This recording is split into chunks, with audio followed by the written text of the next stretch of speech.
युवा संसद के उद्देश्य है विद्यार्थियों को संसद की प्रक्रिया समझाना, दूसरों के विचारों का सम्मान करना व विद्यार्थियों में नेतृत्व के गुण का विकास करना रहता है।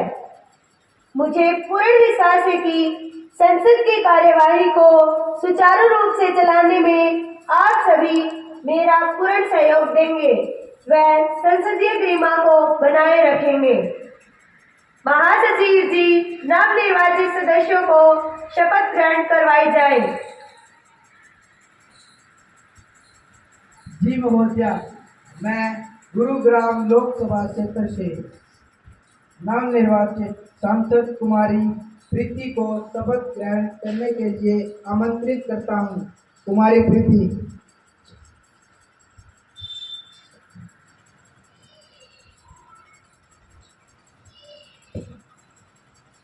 आप शपथ लेंगी या प्रतिज्ञान? आप किस भाषा में शपथ लेंगी?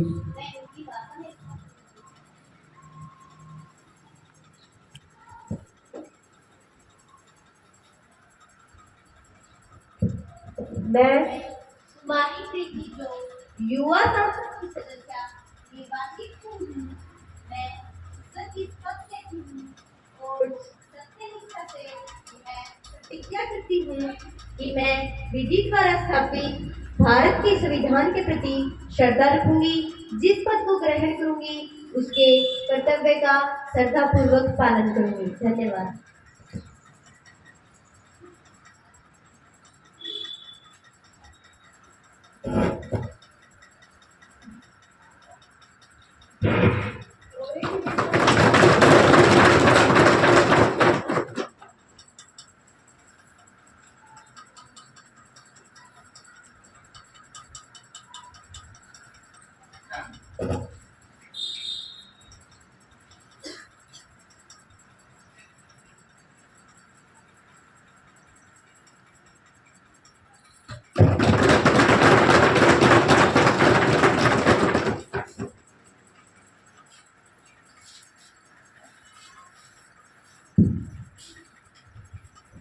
अब मैं हिसार लोकसभा क्षेत्र से नवनिर्वाचित सांसद कुमारी नेहा को शपथ ग्रहण करने के लिए आमंत्रित करता हूँ।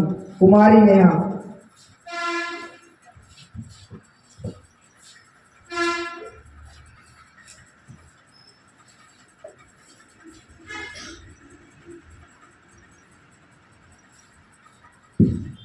आप शपथ लेंगी या प्रतिज्ञान? आप किस भाषा में शपथ लेंगी?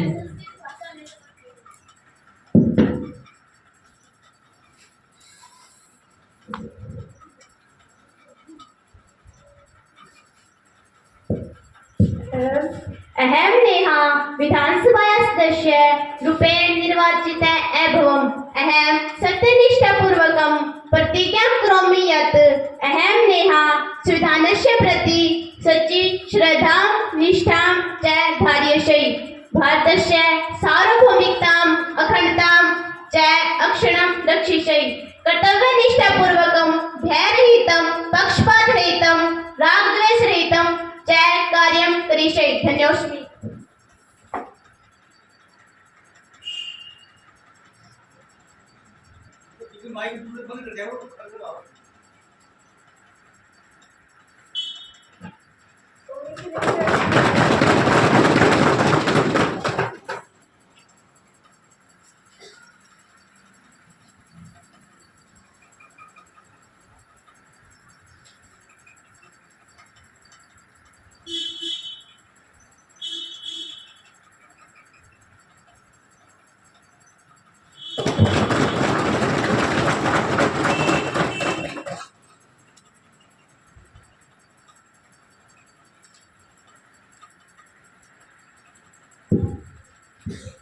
अब मैं वायनाड लोकसभा क्षेत्र से नवनिर्वाचित सांसद कुमारी ज्योति को शपथ ग्रहण करने के लिए आमंत्रित करता हूँ। कुमारी ज्योति,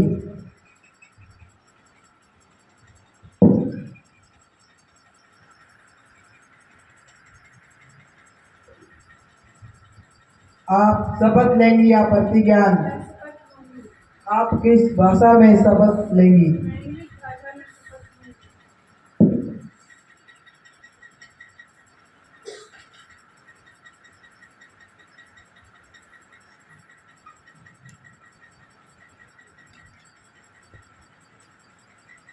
आए I, Jyoti, having been elected as a member of Youth Parliament, to swear in the name of God that I will be honest and responsible. I will follow the rules of the Constitution of India. I will respect the law and always support truth and justice. I will protect the unity and strength of our country, and I will my duty with full sincerity and dedication. Jai Hind.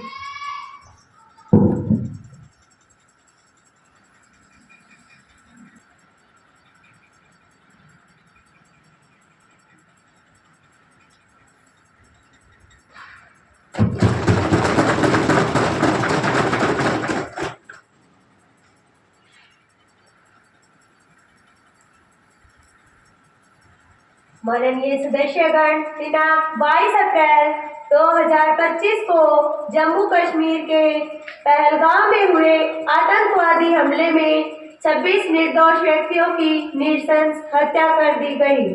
आतंकवाद की इस घटना ने पूरे देश ही नहीं बल्कि पूरे विश्व की चेतना को आघात पहुंचाया है। ये सभा उन सभी मृतकों के प्रति गहरा शोक व्यक्त करती है तथा आतंकवाद के विरुद्ध भारत के जीरो टॉलरेंस के संकल्प को दोहराती है। माननीय सदस्यगण, दिनांक 12 जून 2025 को अहमदाबाद से लंदन जा रहा एयर इंडिया विमान उड़ान भरने के तुरंत बाद दुर्घटनाग्रस्त हो गया, जिसमें 260 व्यक्तियों की मृत्यु हुई। इस दुर्घटना में गुजरात के पूर्व मुख्यमंत्री श्री विजय रूपाणी जी का भी निधन हुआ। ये सभा उन सभी की आत्मा के लिए शांति, मैं उनके प्रति संवेदना व्यक्त करती हूँ। माननीय सभासदों, अत्यंत दुख के साथ मुझे सभा को हमारे पूर्व सहयोगी श्री सत्यपाल मलिक जी के निधन के बारे में सूचित करना है। श्री सत्यपाल मलिक का निधन 79 वर्ष की आयु में 5 अगस्त 2025 को नई दिल्ली में हुआ। श्री मलिक सांसद, विधानसभा सदस्य, संसदीय समिति के सदस्य व राज्यपाल के पद पर रहे।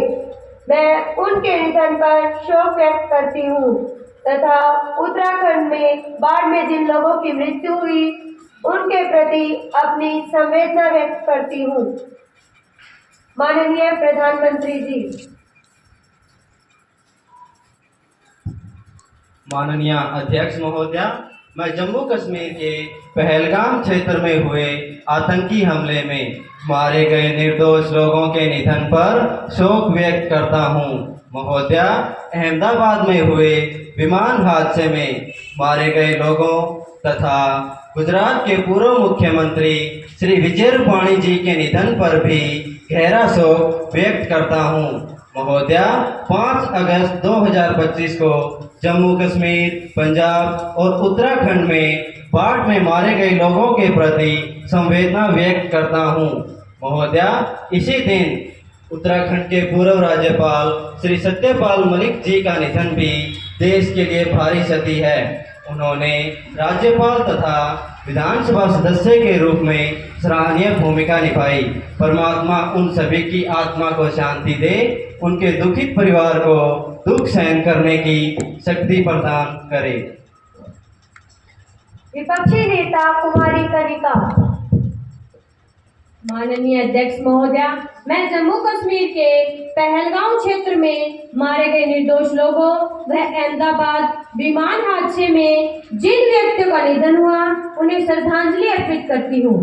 5 अगस्त 2025 को पूर्व राज्यपाल श्री सत्यपाल मलिक का निधन हुआ। वे जम्मू कश्मीर, मेघालय, बिहार के राज्यपाल भी रहे। मैं उनके निधन पर गहरा शोक व्यक्त करती हूँ। भगवान उनके परिवार को इस क्षति को सहन करने की शक्ति दे। मैं बाढ़ में मारे गए लोगों के प्रति भी गहरी संवेदना व्यक्त करती हूँ। अब यह सभा दिवंगत आत्माओं के सम्मान में मौन रहेगी।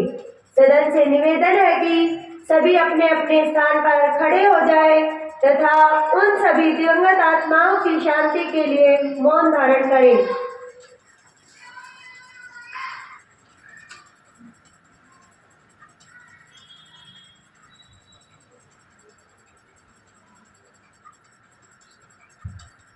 ओम शांति। कृपया बैठ जाइए।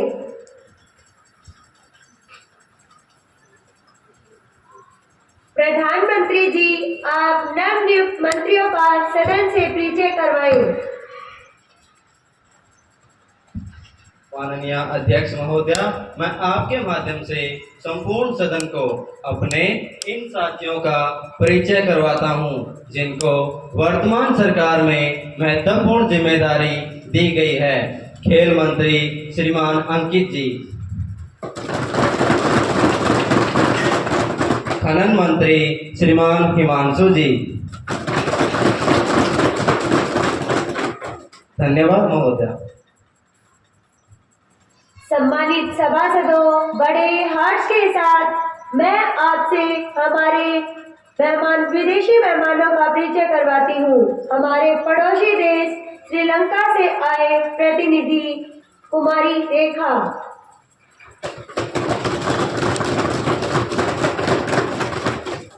श्रीमान मोहित,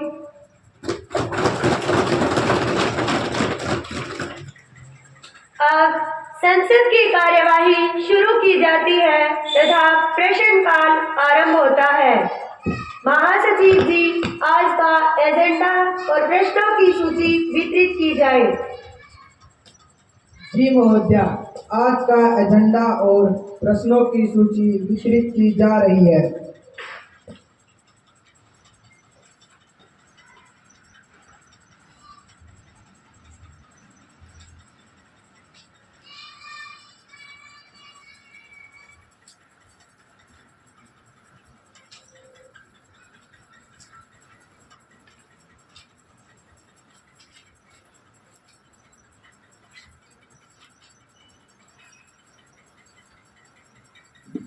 क्वेश्चन आंसर शुरू होंगे तो क्लोज अप भी दे देना। ठीक।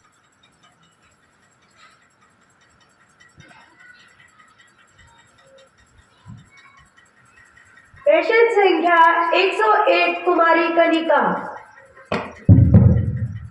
अपराधी यहाँ घूमते हैं साधुओं के वेश में, कितना पतन हो गया है रिश्वत तेरे देश में। शहादत पर सेकते हैं राजनीति की रोटियां, कत्लेआम हो रहा है गौतम बुद्ध के देश में। माननीय अध्यक्ष महोदया, सरकार दावा करती रहती है कि आतंकी हमलों का हर बार जवाब देंगे, नतीजों की चिंता नहीं करेंगे, दुनिया के दबाव में भी नहीं आएंगे।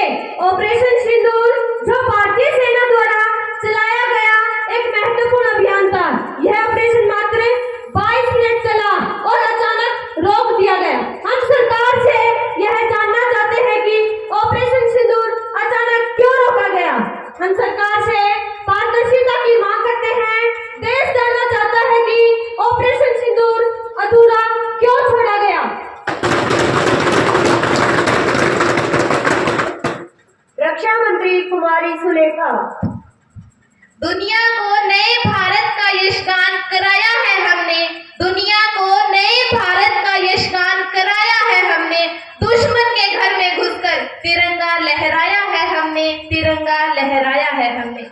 माननीय अध्यक्ष महोदया जी, मैं विपक्ष द्वारा उठाए गए प्रश्न का सम्मान करती हूँ, परंतु मैं यह स्पष्ट करना चाहती हूँ कि ऑपरेशन सिंदूर पूरी तरह सफल रहा।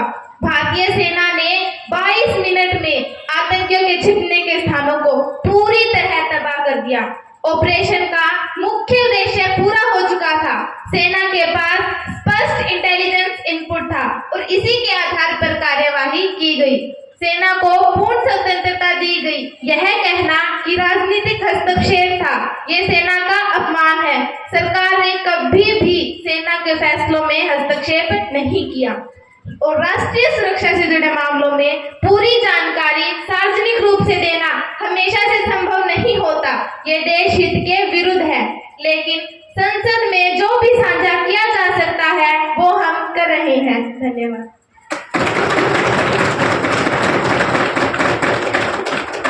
प्रश्न संख्या 102 कुमारी करीना।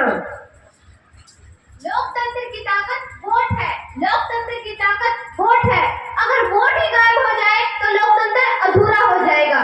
माननीय अध्यक्ष महोदया, वोटर लिस्ट की सफाई के नाम पर मतदाताओं के नाम हटाए जा रहे हैं।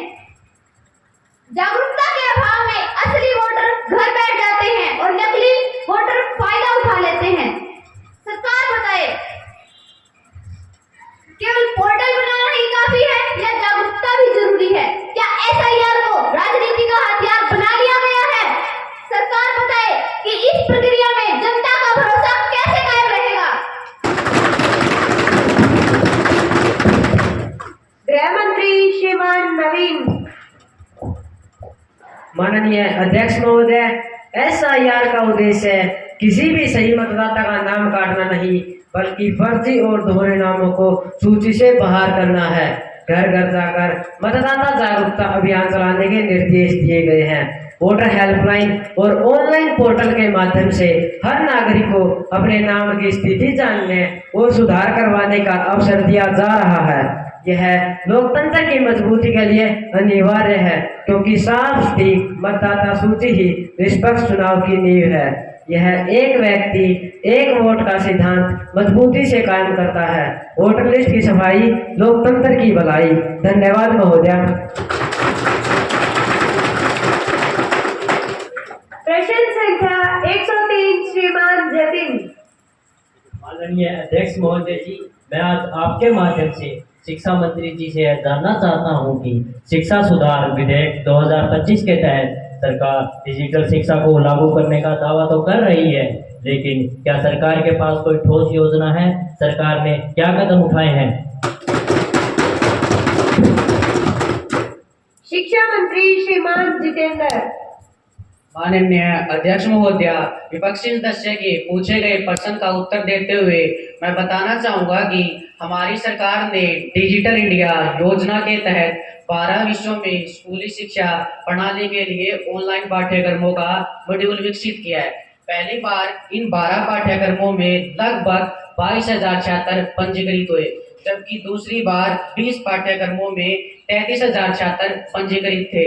इस योजना के द्वारा स्वयं प्रभा व डिजिटल लाइब्रेरी जैसे कार्यक्रमों से निःशुल्क शिक्षण सामग्री उपलब्ध करवाई जा रही है। धन्यवाद महोदय। पूरक प्रश्न कुमारी पूनम।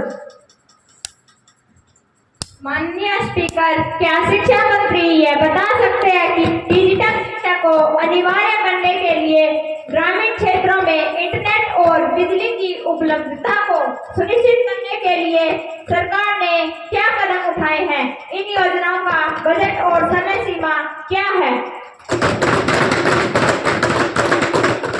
शिक्षा मंत्री श्रीमान जितेंद्र। माननीय अध्यक्ष महोदय, सरकार ने डिजिटल इंडिया योजना के तहत ग्रामीण क्षेत्रों में 5G नेटवर्क और सौर ऊर्जा आधारित बिजली प्रदान करने की सुविधा उपलब्ध की है। 2025 तक 80% ग्रामीण स्कूलों में इंटरनेट की सुविधा उपलब्ध होगी। इसके लिए 50,000 करोड़ रुपए का बजट आवंटित किया गया है। 2026 तक यह कार्य पूर्ण होगा। धन्यवाद महोदय। पूरक प्रश्न कुमारी शिक्षा। माननीय स्पीकर, क्या शिक्षा मंत्री यह बता सकते हैं कि डिजिटल शिक्षा के लिए शिक्षकों को प्रशिक्षित करने की क्या योजना है? क्योंकि कई शिक्षक इसमें तकनीकी रूप से सक्षम नहीं हैं। क्या यह प्रशिक्षण मुफ्त होगा? शिक्षा मंत्री श्रीमान जितेंद्र। माननीय अध्यक्ष महोदय, हमारी सरकार ने डिजिटल साक्षरता कार्यक्रम शुरू किया है। इसमें 2 लाख शिक्षकों को ऑनलाइन और ऑफलाइन प्रशिक्षण दिया जा रहा है। यह प्रशिक्षण मुफ्त होगा और ग्रामीण शिक्षकों के लिए मोबाइल प्रशिक्षण इकाइयां शुरू की गई है। धन्यवाद महोदय। प्रश्न संख्या 104 कुमारी पूनम। माननीय स्पीकर, मैं पर्यावरण मंत्री से पूछना चाहती हूँ कि सरकार ने प्लास्टिक कचरे पर प्रतिबंध लगाने का बिल तो पेश कर दिया, लेकिन क्या इसके लागू होने के बाद विकल्प के रूप में साधन और रोजगार के समाधान तैयार है, या फिर यह फैसला सिर्फ कागज पर ही चमकेगा? पर्यावरण मंत्री कुमारी नीरज। माननीय अध्यक्ष महोदया, प्लास्टिक प्रदूषण आज हमारे पर्यावरण, जल स्रोतों और स्वास्थ्य के लिए गंभीर खतरा है। हम इस विधेयक को केवल प्रतिबंध तक सीमित नहीं रख रहे हैं। इस विधेयक के साथ हम बायोडिग्रेडेबल विकल्पों को बढ़ावा दे रहे हैं। छोटे व्यापारियों और उद्योगों को वित्तीय और तकनीकी सहायता दी जाएगी। हमारा लक्ष्य केवल प्रतिबंध लगाना नहीं है, बल्कि एक ऐसे पारिस्थितिक तंत्र का निर्माण करना है जो रोजगार भी दे और पर्यावरण भी बचाए। तो माननीय महोदया, इस पहल से प्लास्टिक भी हटेगा, प्रकृति भी बचेगी और रोजगार भी निखरेगा। धन्यवाद। पूरक प्रश्न कुमारी कविता।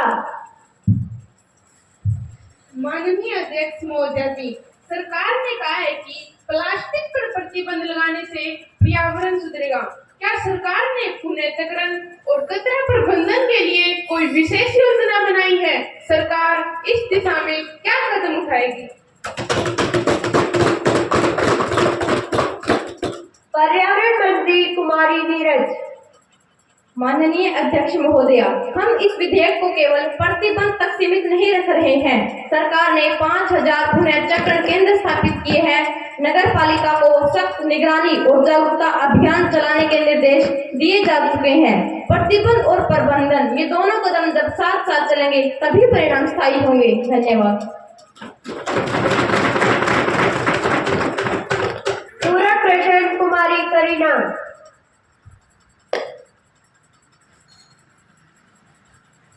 माननीय अध्यक्ष महोदया, ग्रामीण क्षेत्रों में लोग अभी भी प्लास्टिक उत्पाद पर निर्भर है। क्या सरकार ने यह सोचा है कि वहां तक वैकल्पिक साधन पहुंचाने में कितना समय और लागत लगेगी?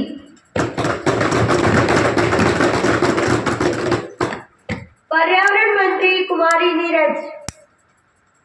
माननीय अध्यक्ष महोदया, ग्रामीण क्षेत्रों को इस विधेयक में विशेष प्राथमिकता दी गई है। स्वयं सहायता समूह और ग्रामीण उद्यमियों को कपड़े, पत्ते और जूट से बने उत्पाद बनाने का प्रशिक्षण दिया जाएगा। इससे ग्रामीण अर्थव्यवस्था में नई ऊर्जा आएगी। हमारा विश्वास है कि बदलाव तब सफल होता है जब वह गांव से लेकर शहर तक एक साथ पहुंचे। हमारा तो यही मानना है कि गांव बदलेगा तभी देश संभलेगा। धन्यवाद। प्रश्न संख्या 105 कुमारी कविता। माननीय अध्यक्ष महोदय जी, मैं आपके माध्यम से कृषि मंत्री से प्रश्न पूछना चाहती हूँ।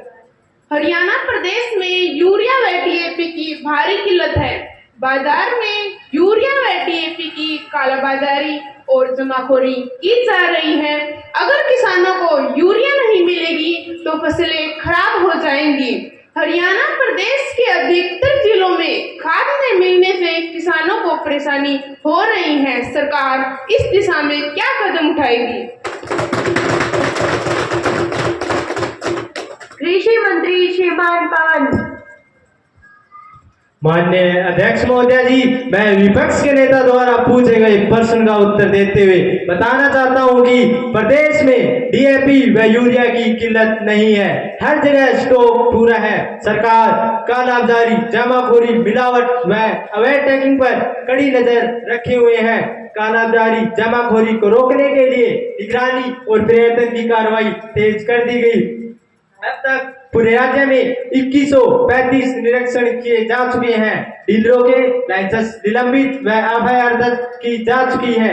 खाद की ऑनलाइन बिक्री भी शुरू हो चुकी है। किसान अपना पंजीकरण अवश्य करवाए। धन्यवाद।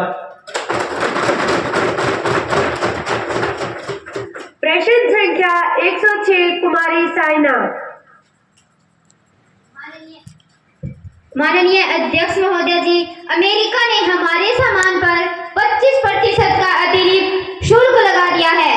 यह हमारे किसानों और उद्योगपतियों के लिए सीधी चोट है। सरकार बताए कि इस आर्थिक झटके से निपटने की क्या ठोस योजना है।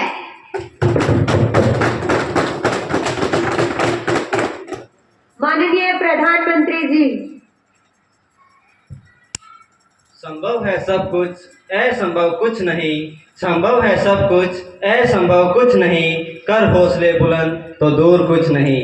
माननीय अध्यक्ष महोदया, यह सच है कि अमेरिका द्वारा लगाया गया अतिरिक्त शुल्क हमारे निर्यातकों के लिए एक चुनौती है, लेकिन हम इसे अवसर में बदलने के लिए तत्पर हैं। महोदया, हमारी सरकार मेक इन इंडिया और आत्मनिर्भर भारत जैसे अभियानों के माध्यम से घरेलू उत्पादन को बढ़ावा दे रही है, ताकि हम भारी दबावों से मुक्त होकर अपने उत्पादों का नया बाजार खोज सकें। महोदया, इसी के साथ हम अपने व्यापारिक समझौतों को मजबूत भी कर रहे हैं और वैकल्पिक निर्यात बाजारों से भी बातचीत जारी है। माननीय महोदया, टैरिफ का असर कम करने के लिए किसानों और निर्माताओं को उत्पादन लागत घटाने और गुणवत्ता में सुधार करने के लिए भी सहायता प्रदान की जाएगी। धन्यवाद महोदया। प्रश्न संख्या 107 कुमारी सजीना। माननीय अध्यक्ष महोदय, हाल ही में भारत ने खेलों के क्षेत्र में उल्लेखनीय उपलब्धियां हासिल की। विशेष रूप से 2024 पेरिस ओलंपिक ने भारतीय खिलाड़ियों के प्रदर्शन से पूरे देश का सिर गर्व से ऊंचा किया, लेकिन ग्रामीण क्षेत्रों में आज भी खेल सुविधाओं और प्रशिक्षकों की भारी कमी है। माननीय अध्यक्ष महोदय, मैं खेल मंत्री जी से पूछना चाहती हूं कि भारत ने ग्रामीण एवं सरकारी विद्यालयों में खेल को मजबूत करने के लिए क्या ठोस कदम उठाए हैं। खेल मंत्री श्रीमान अंकित। माननीय अध्यक्ष महोदया जी, मैं आपके माध्यम से संपूर्ण सदन को यह बता देना चाहता हूं कि भारत सरकार ने खेलों के प्रोत्साहन के लिए काफी कुछ किया है। खिलाड़ियों के खुराक, भत्ते और इनाम राशि में वृद्धि की है। खेलों को ज्यादा से ज्यादा आर्थिक सहायता प्रदान की है। खेलों को स्कूली स्तर पर अनिवार्य रूप से लागू किया गया है। अंतर्राष्ट्रीय स्तर के कई नए मैदान बनाए गए हैं। 1 लाख से अधिक शारीरिक शिक्षा प्रशिक्षकों को आधुनिक प्रशिक्षण दिया जा रहा है। हमारा उद्देश्य है खेलों को केवल प्रतियोगिता नहीं बल्कि संस्कार, स्वास्थ्य तथा राष्ट्र निर्माण का माध्यम बनाना। देश का हर युवा सिर्फ दर्शक नहीं बल्कि भविष्य का विजेता है। धन्यवाद।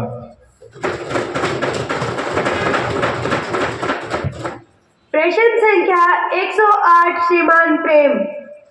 माननीय अध्यक्ष महोदया, देश की आम जनता आज बढ़ती महंगाई से त्रस्त है। सब्जियां, फल, दालें, दवाइयां, बिजली बिल, हर चीज आम आदमी की पहुंच से बाहर हो रही है। मैं सरकार से प्रश्न पूछना चाहता हूं कि क्या महंगाई नियंत्रण से बाहर हो चुकी है? सरकार जनता को राहत देने के लिए कौन से ठोस कदम उठा रही है? क्या ये अमृतकाल महंगाई काल बन गया है? वित्त मंत्री कुमारी प्रमिला। माननीय अध्यक्ष महोदया, मैं आपके माध्यम से पूर्ण सदन को बता देना चाहती हूँ कि महंगाई पर कड़ा नियंत्रण रखने के लिए सरकार लगातार प्रयास कर रही है। उज्ज्वला योजना के तहत 9.6 करोड़ महिलाओं को गैस सिलेंडर दिए जा रहे हैं। टमाटर, प्याज और दाल जैसी आवश्यक वस्तुओं की बफर स्टॉक नीति लागू की गई है। राज्य सरकारों को भी खाद्य आपूर्ति और मूल्य नियंत्रण में सहायता करने को कहा गया है। हम यह नहीं कहते कि समस्याएं समाप्त हो गई है, परंतु यह कहना भी गलत होगा कि सरकार कुछ नहीं कर रही है। आयुष्मान भारत की फ्री राशन योजना और डीबीटी से लाखों लोगों को राहत मिल रही है। धन्यवाद।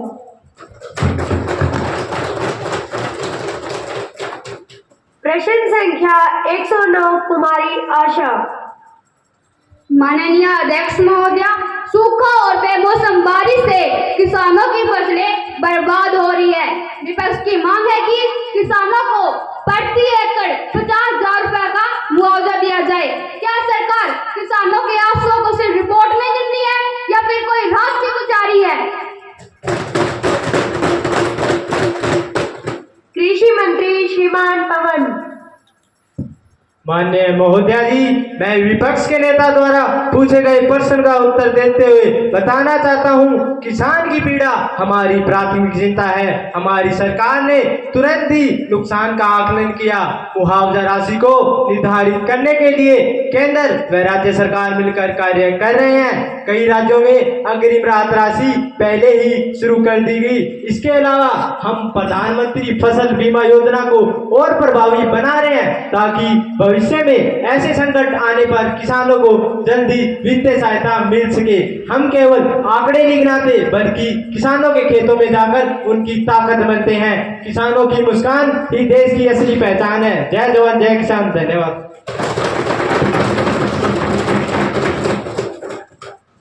प्रश्नकाल समाप्त होता है तथा शून्यकाल शुरू होता है।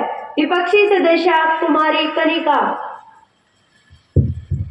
माननीय अध्यक्ष महोदय, मेरा प्रश्न रक्षा मंत्री जी से है। क्या सरकार भारतीय सेनाओं को अत्याधुनिक हथियारों और तकनीक से लैस करने के लिए कोई नई योजना ला रही है? ऑपरेशन सिंदूर के बाद सरकार की नई सुरक्षा नीति क्या होगी? रक्षा मंत्री कुमारी सुलेखा। माननीय अध्यक्ष महोदय जी, सरकार ने आत्मनिर्भर भारत मिशन के तहत स्वदेशी रक्षा उत्पादन को बढ़ाया है और आने वाले वर्षों में हमारी सेनाएं पूरी तरह आधुनिक तकनीक से सुसज्जित होगी। देश की सुरक्षा हमारी सर्वोच्च प्राथमिकता है। और रही बात आक्रमण की, आक्रमण के लिए स्कैल्प, हैमर और बरगोस जैसी मिसाइलें और डिफेंस के लिए आकाश और स्काई स्ट्राइकर जैसे ड्रोनों का जखीरा बढ़ाया जाएगा। ऑपरेशन सिंदूर की तरह टेक्नोलॉजी संचालित कार्यवाही पर विशेष ध्यान दिया जाएगा। धन्यवाद महोदय। मंत्री जी आगे बढ़ो, हम तुम्हारे साथ हैं। पूरक प्रश्न कुमारी कनिका। माननीय अध्यक्ष महोदय, मैं रक्षा मंत्री जी से पूछना चाहूंगी कि सीमा सुरक्षा को मजबूत करने के लिए हाल में कौन-कौन से कदम उठाए गए हैं? रक्षा मंत्री कुमारी सुलेखा। माननीय अध्यक्ष महोदय जी, हमारी सीमा हमारी शान है। सरकार ने स्मार्ट फेंसिंग, हाईटेक ड्रोन निगरानी और मजबूत बॉर्डर सड़कों का निर्माण शुरू कर दिया है। हमारी सीमा अभेद्य है और रहेगी। धन्यवाद। पूरक प्रश्न कुमारी कोमल।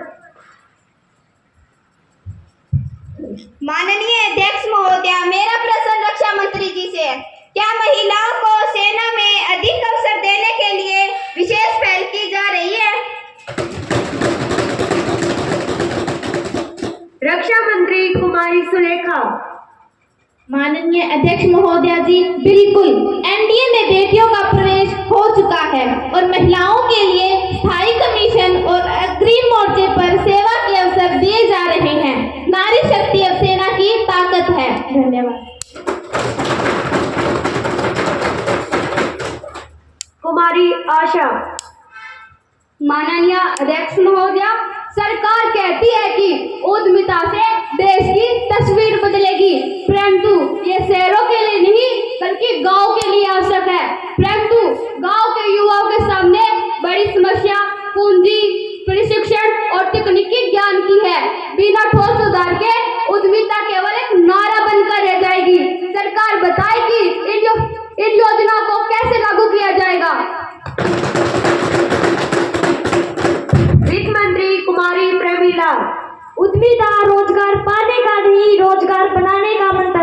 माननीय अध्यक्ष महोदया, मैं आपके माध्यम से पूर्ण सदन को बता देना चाहती हूँ कि सरकार ने स्टार्टअप इंडिया को मजबूत करने के लिए कर रियायतें, फंडिंग सहायता और नवाचार प्रोत्साहन दिए हैं। हमारा उद्देश्य है कि युवा नौकरी मांगने वाला नहीं बल्कि नौकरी देने वाला बने और महंगाई पर नियंत्रण हमारी प्राथमिकता है। जो ग्रामीण युवा इच्छा और क्षमता रखता है उनके लिए विद्यालय व कॉलेज स्तर पर स्किल डेवलपमेंट प्रोग्राम और इनोवेशन हब शुरू किए गए हैं। उद्यमिता केवल आर्थिक पहल ही नहीं बल्कि युवा सोच की क्रांति है। अगर हर युवा एक कदम बढ़ाएगा तो भारत स्टार्टअप नेशन कहलाएगा। धन्यवाद। पूरक प्रश्न कुमारी कोमल। माननीय अध्यक्ष महोदया, हमारे पढ़े लिखे युवा अपराध जगत की ओर जा रहे हैं, जो कि हमारे देश के लिए चिंता का विषय है। नौकरशाही की जटिलताएं, कागजी कार्यवाही और भ्रष्टाचार युवाओं का हौसला तोड़ देते हैं। महोदया, मैं वित्त मंत्री जी से पूछना चाहती हूँ कि इस खाई को कैसे कम किया जाएगा। वित्त मंत्री कुमारी प्रमीला। माननीय अध्यक्ष महोदया, मैं आपके माध्यम से पूर्ण सदन को बता देना चाहती हूँ कि मनरेगा जैसी योजनाओं को मजबूती दी गई है। साथ ही कृषि और ग्रामीण उद्यमियों के लिए आसान ऋण उपलब्ध कराए जा रहे हैं ताकि रोजगार के अवसर बढ़े। धन्यवाद। माननीय सभासदों, आज शून्यकाल समाप्त होता है तथा ध्यानाकर्षण प्रस्ताव पर चर्चा शुरू की जाती है। कुमारी करीना। संघर्षों के साए में इतिहास हमारा पलता है। संघर्षों के साए में इतिहास हमारा पलता है। जिस ओर जवानी चलती है उस ओर जमाना चलता है। माननीय अध्यक्ष महोदया, मैं आज आपके माध्यम से सभा का ध्यान देश की बढ़ती हुई बेरोजगारी की ओर दिलाना चाहती हूँ। बेरोजगारी आजकल देश का सबसे बड़ा मुद्दा बन चुका है। इंडिया एम्प्लॉयमेंट रिपोर्ट 2025 के अनुसार हर 3 में से 1 युवा बेरोजगार बैठा है। अनएम्प्लॉयमेंट रेट 29.1% तक पहुंच चुका है, वो भी उन लोगों में जिनके पास ग्रेजुएट की डिग्री है। अब सवाल यह है कि 140 करोड़ लोगों के देश में सभी अपनी आवश्यकताओं को पूरा करने के लिए संघर्ष करते हैं, जबकि यहीं पर विदेशी कंपनी लाखों करोड़ों का लाभ कमा रही है। पेप्सिको का 1 साल का रेवेन्यू 8,000 करोड़ है। कोका कोला का 1 साल का रेवेन्यू 12,800 करोड़ है, जबकि देश के युवाओं को 12,800 रुपए की नौकरी भी नहीं मिल रही। भारत विश्व की चौथी अर्थव्यवस्था तो बन चुका है, फिर भी बढ़ती हुई बेरोजगारी को देखते हुए मैं माननीय प्रधानमंत्री जी से सवाल करना चाहूंगी कि देश के युवा को रोजगार कब मिलेगा? सरकार केवल वायदे ही क्यों करती है? माननीय प्रधानमंत्री जी। माननीय अध्यक्ष महोदया, देश के युवाओं को पक्की नौकरी देने का हमारा अभियान निरंतर जारी है। हमने लाखों युवाओं को बिना पर्ची, बिना खर्ची पक्की नौकरी दी है। हमने विभिन्न क्षेत्रों में जैसे भारतीय रेल, सुरक्षा, अनुसंधान तथा डाक विभाग में पूरे देश में रोजगार प्रदान किए हैं। महोदया, हमारा लक्ष्य है कि युवाओं की ट्रेनिंग ऐसी होनी चाहिए कि वे इंडस्ट्री की जरूरतें पूरी कर सके। अब तक हमने 3 करोड़ से ज़्यादा युवाओं को स्किल ट्रेनिंग दी है। महोदया, हमने युवाओं को रोजगार के नए अवसर देने के लिए एक नई स्कीम PM इंटर्नशिप स्कीम शुरू की है।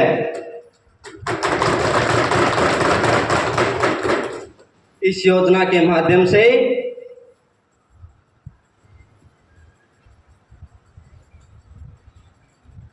इस योजना के तहत युवाओं को बड़ी बड़ी कंपनियों में इंटर्नशिप का मौका मिलेगा, जिसमें 12 महीने तक हर महीने 5,000 रुपये दिए जाएंगे। महोदया, इस योजना का लक्ष्य अगले 5 वर्षों में 1 करोड़ से ज़्यादा युवाओं को रोजगार के अवसर प्रदान करना है। महोदया, उद्यमिता को बढ़ावा देने के लिए वन डिस्ट्रिक्ट वन प्रोडक्ट जैसी योजनाएं भी शुरू की गई है। यह रास्ता भी सही है और दिशा भी सकारात्मक है। कागजों की दीवार गिर चुकी है, अब युवा अपने दम पर उद्योग खड़ा कर सकता है। धन्यवाद महोदया। कुमारी आशा। माननीय अध्यक्ष महोदय, मैं प्रधानमंत्री जी से कहना चाहती हूँ कि हमारे देश में कौशल की कमी नहीं है। आईटीसी कंपनी का एनुअल टर्नओवर 580,000 करोड़ का है, परंतु रोजगार देती है सिर्फ 21,000 युवाओं को। ऐसे में बहुत सी कंपनियों का लाभ रोजगार की तुलना में ज्यादा है। मैं जानना चाहती हूँ कि हमारी सरकार के पास युवाओं के रोजगार बढ़ाने की क्या नई योजनाएं हैं। माननीय प्रधानमंत्री जी। माननीय अध्यक्ष महोदया, मैं आपके माध्यम से संपूर्ण सदन को बताना चाहता हूं कि हमारी सरकार युवाओं को रोजगार के अवसर प्रदान करने के लिए निरंतर प्रयासरत है। महोदया, अभी हाल ही में भारत सरकार व यूके के बीच ट्रेड एग्रीमेंट हुआ है, जिससे युवाओं को स्टार्टअप करने के मौके प्राप्त होंगे। महोदया, हमारी सरकार एक नई योजना शुरू करने जा रही है, जिसका नाम PMVBRY है, यानी प्रधानमंत्री विकासशील भारत रोजगार योजना। इस योजना का शुभारंभ 1 अगस्त 2025 से हुआ है, जिसका लक्ष्य 3.5 करोड़ युवाओं को रोजगार के अवसर प्रदान करना है। महोदया, इस योजना के माध्यम से हम पर्यटन, मेडिकल, होटल, योगा तथा वेलनेस के क्षेत्रों में अधिक से अधिक रोजगार के अवसरों को सृजन कर रहे हैं। धन्यवाद महोदया। माननीय सभासदों, अब ध्यानाकर्षण प्रस्ताव पर चर्चा खत्म होती है। अब विपक्षी सांसद कुमारी करीना विशेषाधिकार हनन मामला सदन के पटल पर रखे। कुमारी करीना। माननीय अध्यक्ष महोदया, दिनांक 20 जुलाई 2025 को इंदिरा गांधी अंतर्राष्ट्रीय हवाई अड्डे से मैं किसी काम से बेंगलुरु जा रही थी। प्रोटोकॉल के अनुसार जब गाड़ी को वीआईपी कार पार्किंग में खड़ा करने गए तो वहां के सुरक्षा अधिकारियों ने हमें मना कर दिया। मैंने उन्हें अपना पहचान पत्र भी दिखाया, लेकिन उन्होंने मुझे बेवजह 2 घंटे तक रोके रखा। यह सांसद के संसद द्वारा प्रदत्त विशेष अधिकार के हनन का मामला बनता है। सरकार को इसके लिए कड़े निर्देश दिए जाएं। माननीय गृह मंत्री जी। माननीय अध्यक्ष महोदय, मैं सरकार की तरफ से खेद प्रकट करता हूं और इनकी शिकायत विशेषाधिकार हनन समिति को आगामी कार्रवाई के लिए भेज दी जाएगी और दोषियों के विरुद्ध विभागीय नियमों के अनुसार कार्रवाई की जाएगी। धन्यवाद महोदय। कुमारी करीना, क्या आप गृह मंत्री जी की बात से संतुष्ट हैं? जी महोदया, मैं गृह मंत्री जी की बात से संतुष्ट हूँ। धन्यवाद। आदरणीय सभासदों, आप सदन में कानून संबंधी कार्य शुरू होता है। माननीय स्वास्थ्य मंत्री आप सदन में विधेयक प्रस्तुत करेंगे। माननीय स्वास्थ्य मंत्री। महोदया, मैं राष्ट्रीय स्वास्थ्य सेवा एवं सार्वभौमिक स्वास्थ्य अधिकार विधेयक 2025 को प्रस्तुत करने की अनुमति चाहती हूँ। माननीय सभासदों, इस बिल पर सीधी चर्चा की जाए या इसे स्थायी समिति को भेज दिया जाए? सीधी चर्चा की जाए। सीधी चर्चा की जाए। आदरणीय सभासदों, इस बिल पर सीधी चर्चा की अनुमति दी जाती है। स्वास्थ्य मंत्री बिल पेश करें। माननीय अध्यक्ष महोदया, आज मैं एक महत्वपूर्ण विधेयक राष्ट्रीय स्वास्थ्य सेवा एवं सार्वभौमिक स्वास्थ्य अधिकार विधेयक सदन में पुनः प्रस्तुत कर रही हूँ। यह विधेयक हर नागरिक को सस्ती और गुणवत्तापूर्ण स्वास्थ्य सुविधा उपलब्ध कराने के लिए लाया गया है। इसमें डिजिटल हेल्थ कार्ड, मुफ्त दवा वितरण, ग्राम क्लिनिक योजना और सार्वजनिक स्वास्थ्य बीमा शामिल है। हमारा लक्ष्य है कि 2027 तक देश में कोई भी नागरिक इलाज के अभाव में ना मरे। इन स्वास्थ्य सेवाओं में होने वाला निवेश देश के नागरिकों के जीवन से जुड़ा हुआ है, इसीलिए यह निवेश नहीं है, दायित्व है। और अगर यह विधेयक पारित होता है तो देश के नागरिकों को स्वास्थ्य लाभ मिलेगा। माननीय महोदया, मैं इस अधिनियम की मुख्य बातें आपको बताना चाहती हूँ। सार्वभौमिक स्वास्थ्य अधिकार, प्रत्येक नागरिक को मुफ्त प्राथमिक स्वास्थ्य सेवाओं का कानूनी अधिकार होगा। डिजिटल हेल्थ कार्ड, केंद्र सरकार प्रत्येक नागरिक को एक यूनिक डिजिटल हेल्थ कार्ड जारी करेगी। इसमें रोगी का स्वास्थ्य इतिहास, दवा और रिपोर्ट का रिकॉर्ड रहेगा। मुफ्त दवा वितरण केंद्र, सभी सरकारी अस्पतालों एवं क्लिनिकों में आवश्यक जैविक दवाएं निःशुल्क दी जाएगी। ग्राम क्लिनिक योजना, प्रत्येक 5000 की जनसंख्या पर एक मिनी हेल्थ क्लिनिक स्थापित किया जाएगा। प्रत्येक परिवार को 10 लाख रुपए तक का स्वास्थ्य बीमा कवरेज दिया जाएगा। किसी भी अस्पताल द्वारा आपातकाल स्थिति में इलाज से इनकार करने पर 10 लाख रुपए तक का जुर्माना और लाइसेंस निलंबित होगा। हमें आशा है कि विपक्षी सांसद भी इस बिल का समर्थन करेंगे। स्वास्थ्य का हक अब हर धड़कन तक। धन्यवाद महोदया। मंत्री जी आगे बढ़ो, हम तुम्हारे साथ हैं। आदरणीय सभासदों, इस बिल का प्रथम वाचन समाप्त होता है। कल सुबह द्वितीय वाचन होगा, तब तक सदन की कार्यवाही को स्थगित किया जाता है।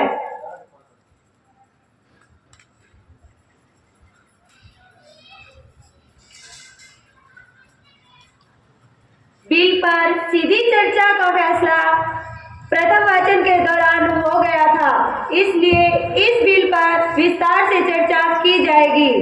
विपक्षी सांसद कुमारी कनिका। कश्तियों को बदलने की जरूरत नहीं होती। कश्तियों को बदलने की जरूरत नहीं होती, केवल दिशा को बदलने से किनारे अपने आप बदल जाते हैं। माननीय अध्यक्ष महोदया, कागजी कार्यवाही पर नहीं, जमीनी हकीकत पर ध्यान दें। सरकार लोगों को बरगलाने के लिए स्कीम खेल रही है या सच में नागरिकों को स्वास्थ्य लाभ देने का इरादा है?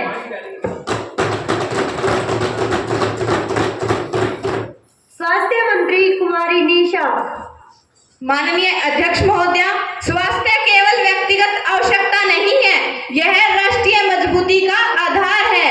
यह विधेयक हर नागरिक को यह भरोसा देता है कि बीमारी आने पर उसे इलाज के लिए न दौड़ना पड़ेगा और न ही कर्ज लेना पड़ेगा।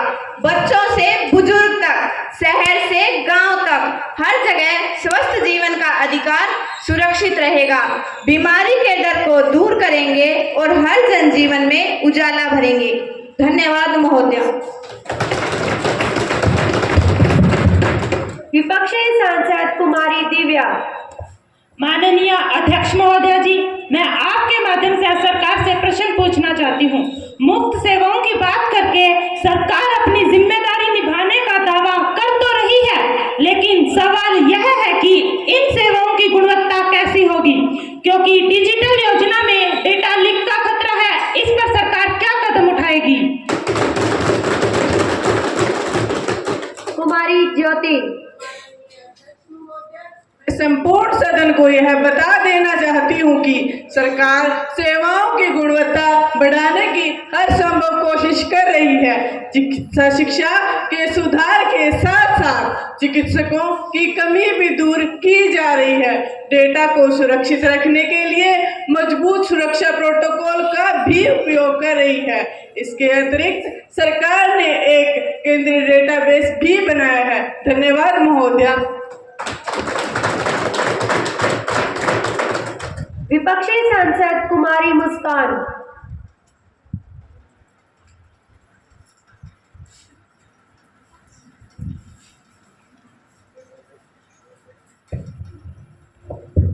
माननीय अध्यक्ष महोदया, बिल का उद्देश्य तो अच्छा है, लेकिन जमीनी हकीकत तो यह है कि हमारे प्राथमिक स्वास्थ्य केंद्रों में डॉक्टर व दवाइयां नहीं है। डिजिटल हेल्थ कार्ड बनाने से पहले हमें मौजूदा ढांचे को मजबूत करना चाहिए। यह योजना चुनावी घोषणा पत्र जैसी लग रही है। क्या इस पर कोई कार्रवाई हो पाएगी? श्रीमान प्रदीप।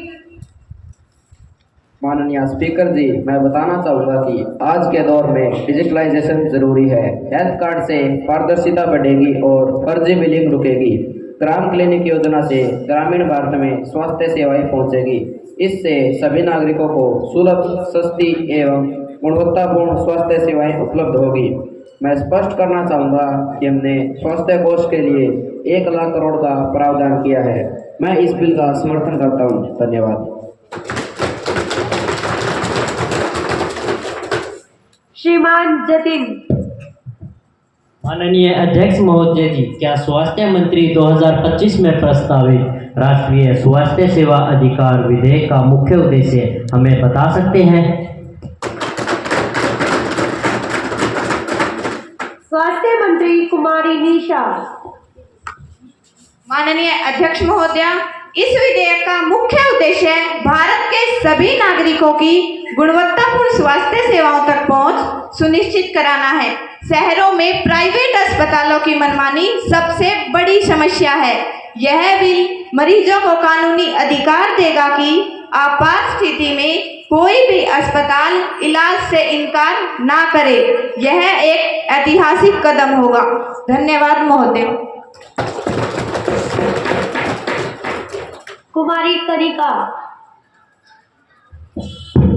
माननीय अध्यक्ष महोदया, सरकार तो ऐसे सपने दिखा रही है मानो बिल के पास होते ही सभी सुविधाएं बिना किसी कठिनाई के मिलनी शुरू हो जाएगी, जबकि जमीनी हकीकत के हालात कुछ और ही होते हैं। सरकार का प्रत्येक नागरिक को स्वस्थ जीवन देने का जो कर्तव्य है, सरकार उन मुद्दों को लेकर गंभीर नहीं है।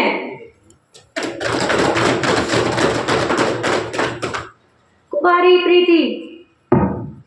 महोदया, मैं बता देना चाहती हूँ कि जो लोग सपने दिखाकर उन्हें पूरा नहीं करते, उन्हें जनता बदल देती है, और जो पूरा करते हैं उन्हें चुन लेती है। आपकी सरकार ने इतने वर्षों के शासनकाल में क्या करके दिखाया? धन्यवाद महोदया। कुमारी कनिका। मंत्री जी, प्रश्न का उत्तर दे, जवाब को घुमाए नहीं।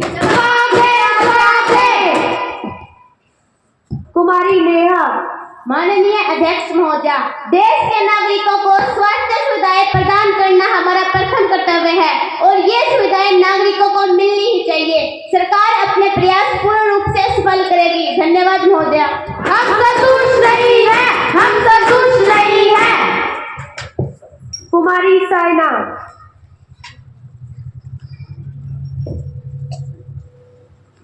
माननीय अध्यक्ष महोदय जी, यह विधेयक हर नागरिक को स्वास्थ्य का अधिकार देने की बात करता है, लेकिन क्या सरकार के पास पर्याप्त अस्पताल और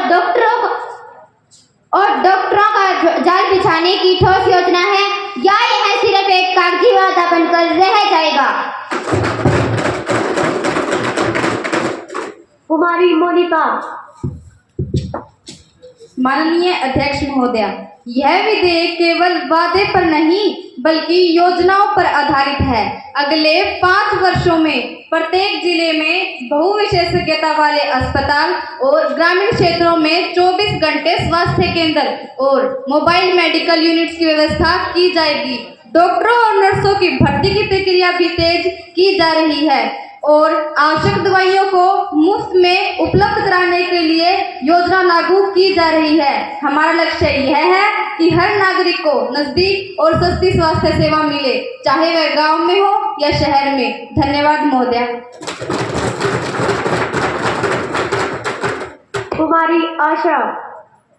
माननीय महोदया, सरकार कहती है कि यह कानून लागू होने के बाद स्वास्थ्य सेवाएं मुफ्त होंगी, लेकिन पहले से जूझ रही हमारी अर्थव्यवस्था पर क्या इसका अतिरिक्त बोझ नहीं पड़ेगा? सरकार इसका जवाब दे। जवाब दे। कुमारी नेहा। माननीय अध्यक्ष महोदया, स्वास्थ्य पर किया गया निवेश बोझ नहीं, भविष्य की पूंजी है। जब नागरिक स्वस्थ होंगे तो उनकी उत्पादकता बढ़ेगी, जिससे अर्थव्यवस्था को सीधा लाभ होगा। हम स्वास्थ्य के लिए अलग से राष्ट्रीय स्वास्थ्य कोष बना रहे हैं, जिसमें केंद्र, राज्य और निजी क्षेत्र का योगदान होगा। यह कानून जनता के स्वास्थ्य को मजबूत करेगा और दीर्घकाल में अर्थव्यवस्था को भी लाभ मिलेगा। धन्यवाद महोदया। कुमारी शिक्षा। माननीय अध्यक्ष महोदया, ग्रामीण और आदिवासी क्षेत्रों में आज भी स्वास्थ्य सुविधाओं की कमी सबसे बड़ी समस्या है। क्या यह विधेयक उन तक भी पहुंचेगा या सिर्फ शहरी केंद्रों तक ही सीमित रहेगा? कुमारी पुष्पा।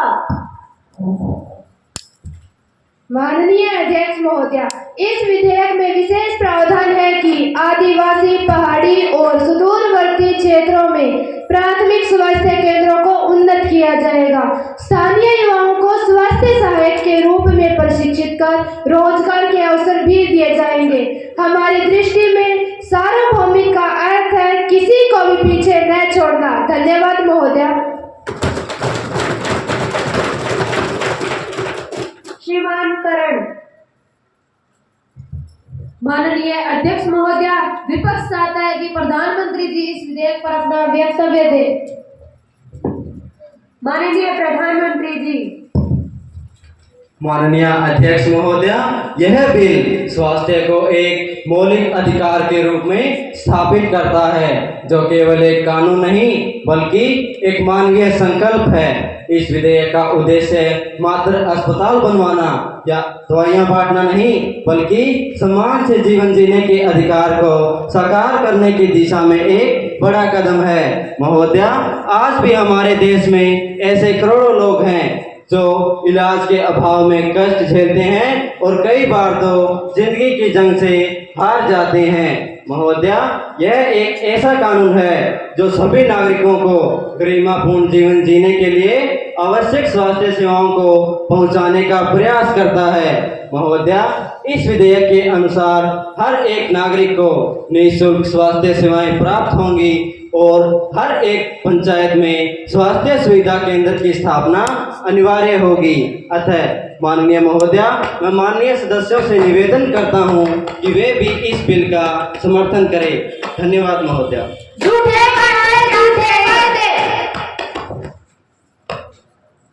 अब माननीय सभासदों, हमने दोनों पक्षों की बहस सुनी। बिल पर तृतीय वाचन कल करवाया जाएगा। सदन की कार्यवाही को स्थगित किया जाता है।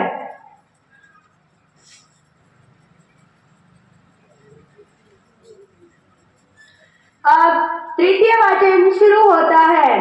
महासचिव जी, मतदान प्रक्रिया शुरू की जाए। जी महोदया।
इस बिल के पक्ष में 25 तथा विपक्ष में 14 मत पड़े हैं। अतः यह बिल 14 के मुकाबले 25 मतों से पारित किया जाता है। महासचिव जी, इसे आगामी कार्यवाही के लिए ऊपरी सदन में भेजा जाए। जी महोदया, इसे आगामी कार्रवाई के लिए ऊपरी सदन में भेज दिया जाएगा। आदरणीय सभासदों, आज सभी आवश्यक दस्तावेज सदन के पटल पर रखे जाए। कोयला व खनन मंत्री अपने विभाग की वार्षिक रिपोर्ट सदन के पटल पर रखें।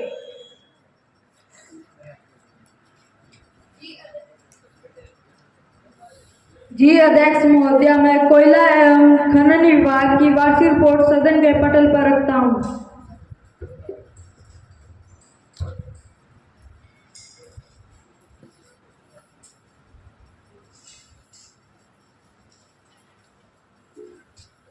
लोक लेखा समिति के अध्यक्ष अपनी समिति की वार्षिक रिपोर्ट सदन के पटल पर रखें। जी अध्यक्ष महोदया, मैं लोक लेखा समिति की वार्षिक रिपोर्ट सदन के पटल पर रखता हूँ।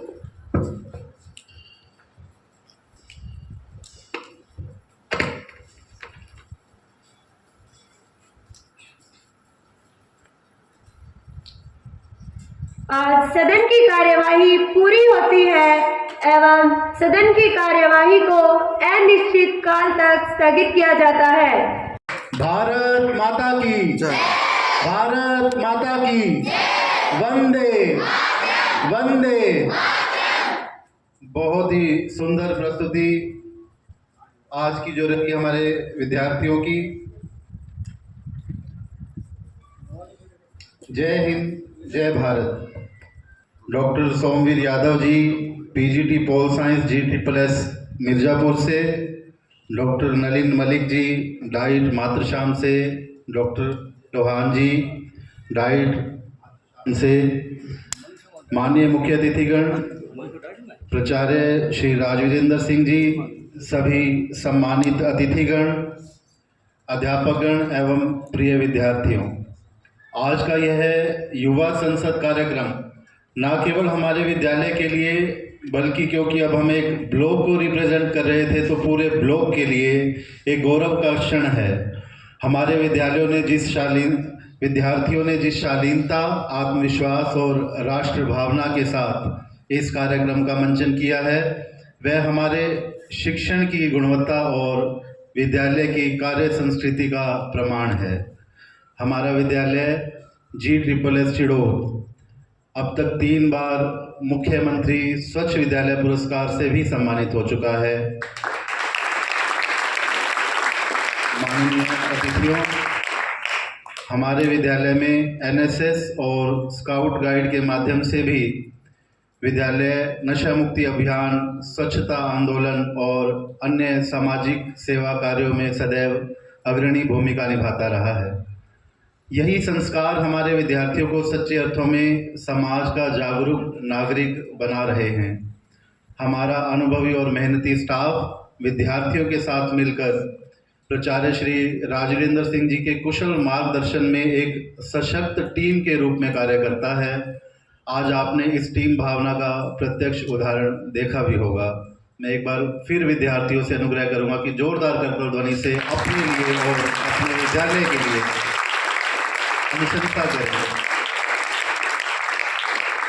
आज हमने देखा कि किस प्रकार सुंदर, अनुशासित और भावनात्मक ढंग से हमारे विद्यार्थियों ने लोकतंत्र का यह जीवंत चित्र आपके सामने प्रस्तुत किया है और हमें बताते हुए यह भी गर्व होता है कि हमारे विद्यालय का परीक्षा परिणाम भी 100% रहता है। पिछले कई वर्षों से हम 100% जो परिणाम है वो प्राप्त करते हैं।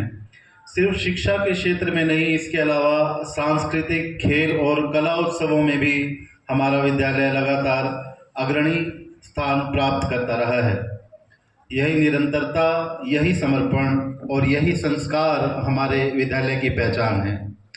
आज के इस अवसर पर मैं अपने सभी विद्यार्थियों को हृदय से बधाई देता हूं, जिन्होंने अपनी प्रतिभा, अनुशासन और लगन से यह साबित किया कि अगर हमारी नीयत नेक है और हमारी टीम एक है तो हमारी सफलता निश्चित है।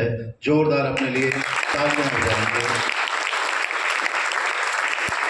और मैं हमारे आज के मुख्य अतिथि जो जज की भूमिका में भी थे, उनका भी हृदय से आभार व्यक्त करता हूं कि आपकी उपस्थिति से इस आयोजन को और प्रेरणा मिली और हमारा ये सफल मंचन और सफल होने में कामयाब रहा। मैं अंत में यही कहना चाहूँगा कि युवा संसद केवल बोलने का मंच नहीं है, बल्कि सोचने और जिम्मेदारी समझने का भी एक माध्यम है। हमारे विद्यार्थी आज सिर्फ वक्ता ही नहीं, बल्कि भविष्य के सशक्त नेता, नीति निर्माता और आदर्श नागरिक भी हैं। आप सभी के सहयोग और उपस्थिति के लिए बहुत बहुत धन्यवाद।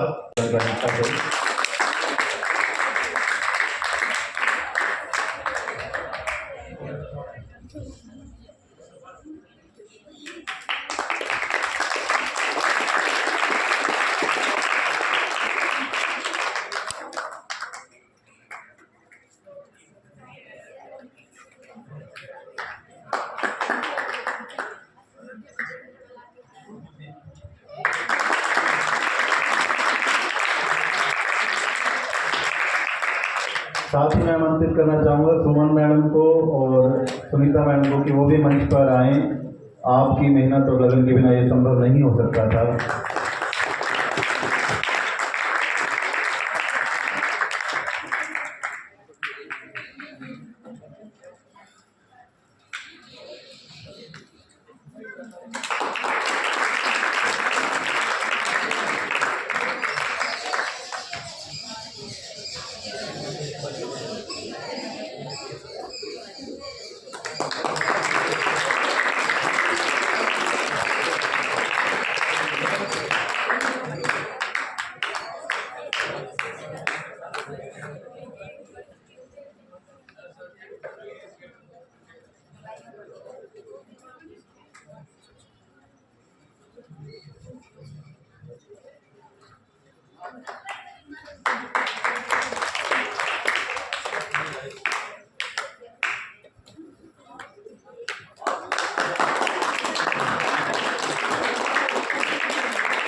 और जैसा कि आए हुए जजेस ने बताया कि कुछ दमदार वक्ता थे हमारे बीच में, तो उनको भी हम सम्मानित करना चाहेंगे। जी जी जी, सत्ता पक्ष से प्रधानमंत्री और विपक्ष से नेता प्रतिपक्ष आ जाएं। मुख्य अतिथि भी बने रहें।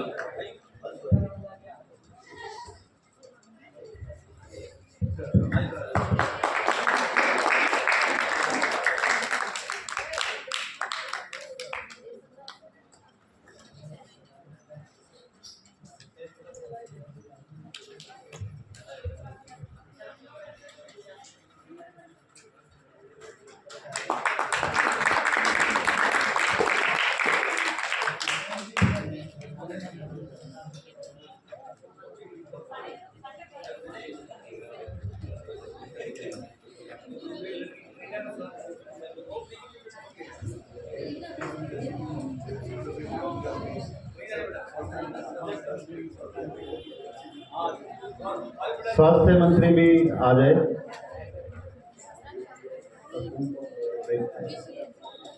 करीना।